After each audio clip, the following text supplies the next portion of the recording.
I'm curious, Barry, if you know what the Pinellas County school system is going to be doing as they get ready to bring their kids back to school? We had the schools on this morning. They did not indicate, and I haven't talked to Dr. Greco regarding that. Obviously, you know the governor's action regarding masks. I think school districts are trying to figure out what the governor's actions do in terms of limiting their options.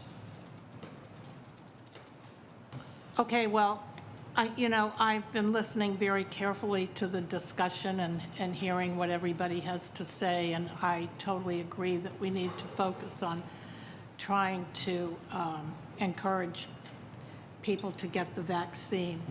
That said, and it may not be the appropriate time today to have this conversation, but I've been working in and around government for a long, long time. And I think we all know how the feelings have shifted about the way people feel about their governments. And when we first came on this commission, I was so proud of how much people had faith, trust, and confidence in their county commission. And it's very troubling to me, after all that we went through this last year, to see how those numbers have shifted. And so I just really feel compelled to remind everyone that we do require vaccines to enter our children in elementary school.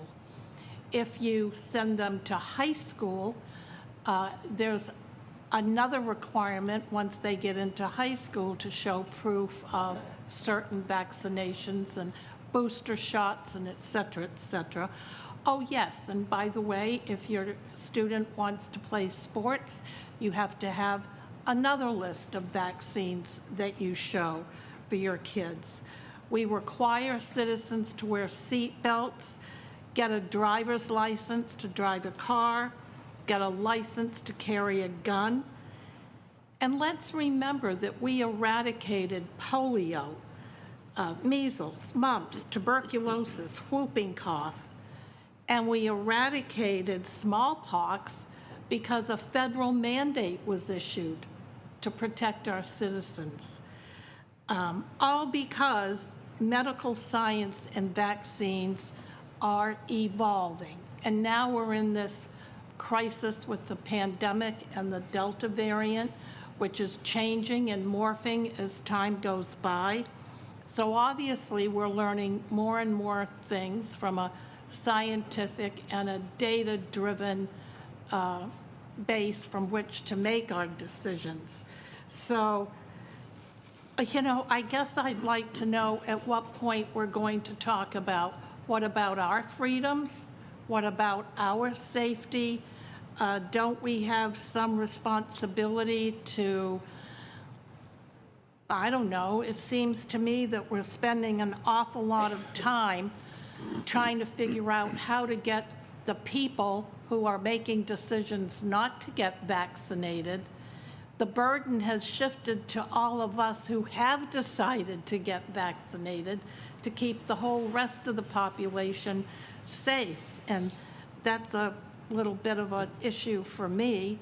I know when I took my oath the very first time I was elected, I clearly understood what it meant to promise to do the best you could to protect the public health and safety of our citizens. I did not take an oath of fealty to the governor or to the state legislature. I'm concerned about protecting our citizens. These preemption things that keep going on with the state, I mean, don't you ever wonder, what on earth do we still have government for, local government? It used to be that governments at all levels really cared about local government, and they would push the decisions down to local government that they didn't want to take by themselves. And for those of you that are former legislators, you know exactly what I mean.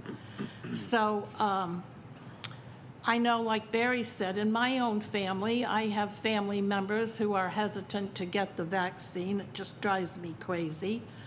And my daughter is a nurse who is working in different facilities every day.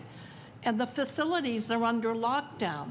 The problem is the staff coming in who are infecting people in the hospitals and in the nursing homes. So I'm just a little over all of the crazy talk about not trusting government and all of that nonsense, because we're not here just to have fun.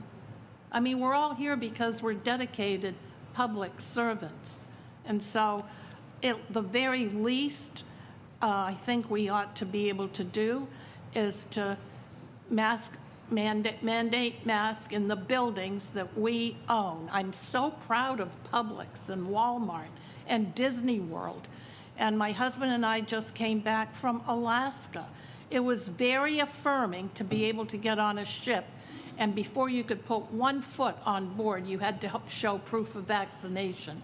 And they required masks in their elevators. And guess what? Everybody was compliant. So it was a wonderful feeling of safety.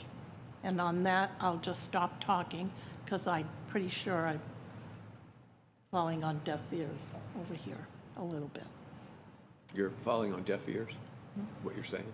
Okay.